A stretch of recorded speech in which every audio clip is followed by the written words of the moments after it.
నమస్తే, నేను మధు. లిక్కర్ కుంభకోణంలో ఒక విచిత్రమైన పరిణామం చోటు చేసుకుంది. అది ఏంటి అంటే, ఏదైతే లిక్కర్ స్కామ్ లో ఉన్నటువంటి ఆ డబ్బుని ఏ కార్లలో అయితే తరలించారో ఆ కార్లని కోర్టు ముందు హాజరుపరచడం జరిగింది.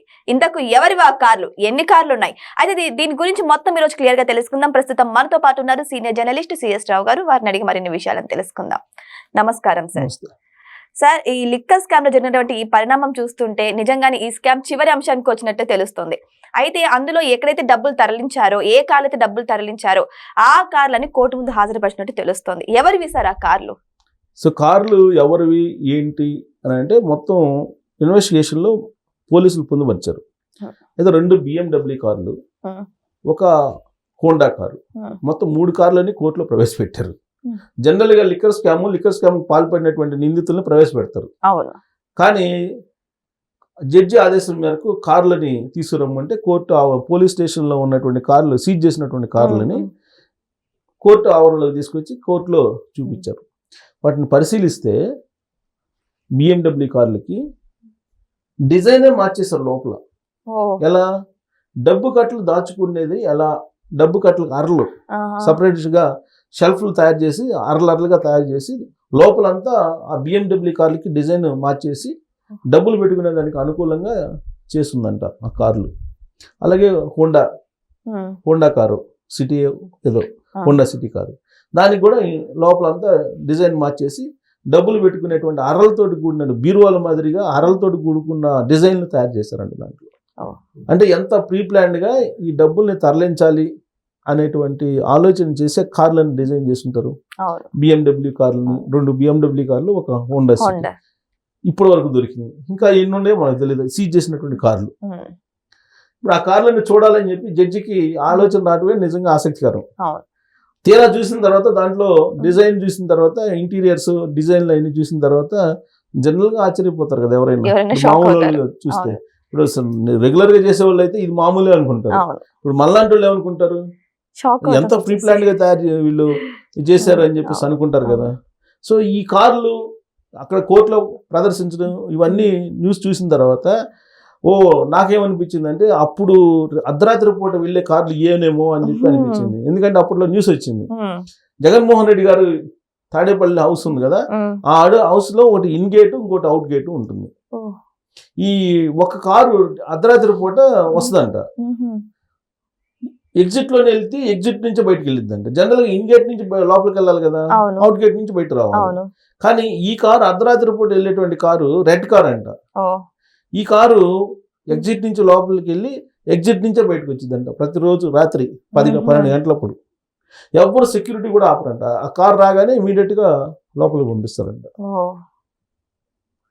అది ఆ కారు సంబంధించి ఒక న్యూస్ పెద్దది వచ్చింది అప్పట్లో, అన్ని పత్రికల్లో ప్రముఖంగా వచ్చింది. అదొకటి గుర్తొచ్చింది. ఇంకా BMW కార్లలో నుంచి డబ్బులు, ఆ పక్కనే తాడేపల్లిలో జగన్మోహన్ రెడ్డి గారి హౌస్ పక్కనే ఒక అపార్ట్మెంట్ ఉందంట. ఈ అపార్ట్మెంట్ పేరు కూడా ఏదో వచ్చింది, న్యూస్ లో రాశారు. మొత్తం అపార్ట్మెంట్ లో మొత్తం ఈ డబ్బులు పేర్చేవాళ్ళు అంట. ఇది ఇన్వెస్టిగేషన్ లో పోలీసులు సిట్టు తేల్చినట్టు అంశం. అపార్ట్మెంట్ లో పేర్చేంత డబ్బు అంటే ఎంత సార్ అసలు? ఈ అపార్ట్మెంట్ మొత్తం దానికోసమే తీసుకున్నారు అనేది వచ్చినటువంటి న్యూస్. సో ఆ అపార్ట్మెంట్ లో అక్కడ దాచి అక్కడి నుంచి వివిధ ప్రాంతాలకు తరలించేవాళ్ళట. లిక్కర్ డబ్బు అంటే ఏంటి, అప్పుడు కరెన్సీ, ఆన్లైన్ పేమెంట్ లేదు కదా. ప్రతిరోజు లక్షలకు కొన్ని వేల కోట్లు వస్తుంది కదా, లక్ష కోట్లు కాకపోయినా కొన్ని వేల కోట్లు వస్తుంది ప్రతిరోజు. మరి ఆ కరెన్సీ అంతా తీసుకెళ్ళి అక్కడ డంప్ చేసేవాళ్ళు. ఆ డంప్ నుంచి తరలించేవాళ్ళు. ఎక్కడ తరలించేవాళ్ళు? హైదరాబాద్కి, బెంగళూరుకి, లేదంటే వేరే రాష్ట్రాలకు, లేకపోతే ఎక్కడికో తరలించేవాళ్ళు. ఇప్పుడు ఇన్వెస్టిగేషన్ వాళ్ళు చెప్తున్న దాని ప్రకారం అయితే హైదరాబాద్కి, బెంగళూరుకి కొంత తరలించారని చెప్పేసి ఇన్వెస్టిగేషన్ తెలుస్తుంది. ఎలా తరలించేవాళ్ళు అంటే, కొంతేమో BMW కార్లో, మరి కొంతేమో లారీల్లో సపరేట్ గా క్యాబిన్ లో కింద ఒక పెద్ద షెల్ఫ్ లాగా తయారు చేసేవాళ్ళంట. దాంట్లో వేసేవాళ్ళంట, దాంట్లో వేసి లారీల్లో పంపించేవాళ్ళంట. సో ఆ మధ్య కొన్ని కంటైనర్లు ఇష్యూ వచ్చింది. ఇది ఎలక్షన్ ముందు కంటైనర్లో డబ్బు వెళ్తుందని చెప్పేసి వచ్చింది. అప్పుడు అది ఇడుపులపాయ మీదుగా చెన్నై రోడ్లో వెళ్తుంది హైవేలో అని చెప్పి అప్పుడు న్యూస్ వచ్చింది. ప్రధాన ఛానల్లో కూడా వేస్తారు అప్పుడు బ్రేకింగ్, కొద్దిసేపు వేసిన తర్వాత తీసేశారు, మరి ఎందుకు తీసేశారో తెలియదు. ఆ కంటైనర్లో ఏముందని చెప్పి తెలుసుకునే ప్రయత్నం అప్పుడు జర్నలిస్టులు చేస్తే ఇది నేషనల్కి సంబంధించినటువంటి ఆర్మీ ఆయుధాలు అవి, సో మీకు ఓపెన్ చేసి చూపించకూడదు, మీరు అడగకూడదు అని చెప్పేసి ఆ రోజు జర్నలిస్టులు ఏదో భయపిచ్చేస్తే వదిలిపెట్టారు. ఆ కంటైనర్లు వెళ్ళిపోయినాయి, చెన్నై వైపు వెళ్ళిపోయినాయి అని చెప్పి అప్పట్లో వచ్చిన న్యూస్.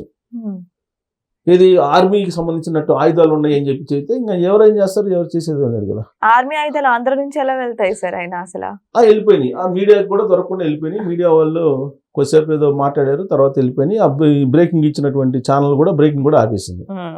అది అయిపోయిన తర్వాత కొన్ని రోజులకి మరో కంటైనర్లు దొరికినాయి మీడియాకి.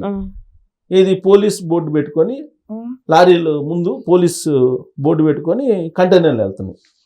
కంటైనర్లు వెళ్తుంటే ఈ కంటైనర్లు ఎక్కడికి వెళ్తున్నాయి అని చెప్పి మీడియా వాళ్ళు అడిగితే వాళ్ళు ఏం చెప్పారు, ఇది ఆర్బీఐకి సంబంధించినటువంటి అమౌంట్, సో ఆర్బీఐ బ్యాంకులకు తరలిస్తున్నటువంటి అమౌంట్, కాబట్టి ఇదేమి దొంగ డబ్బు కాదు అని చెప్పారు మీడియాకి. మీడియాకి చెప్తే మీడియా వాళ్ళు అప్పుడు విశ్లేషించారు, నాలాంటి వాళ్ళు కూడా. ఏం విశ్లేషించారు, సరే ఆర్బీఐ డబ్బు అయితే మీరు పోలీస్ బోర్డు ఎందుకు పెట్టుకోబోతున్నారు, ముందు బోర్డు ఎందుకు పెట్టుకోవాలి, అవసరం ఉంది. ఇప్పుడు ఆర్బీఐ కంటే రెగ్యులర్గా జరిగేటువంటి ప్రక్రియ కదా ఆర్బీఐ డబ్బు తరలించడం అనేది, మామూలుగా జరుగుతుంది. దానికి వాళ్ళకి సంబంధించిన సెక్యూరిటీ వస్తారు, వాళ్ళు తరలిస్తారు. మరి పోలీస్ బోర్డు ఎందుకు పెట్టుకోవాలి, ఆర్బీఐ పెట్టుకోవచ్చు కదా, పోలీస్ బోర్డు ఎందుకు పెట్టుకున్నారు, ఇలాంటివన్నీ వచ్చినాయి.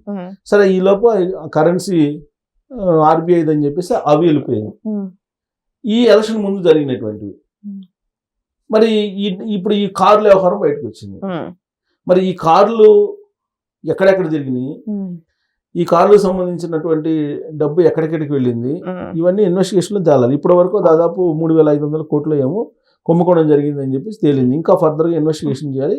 లిక్కర్ స్కామ్కి సంబంధించి ఇంకా ఎంత జరిగింది అనేది తేల్చాలి అని చెప్పి ఇప్పుడు సిట్ చెప్తుంది.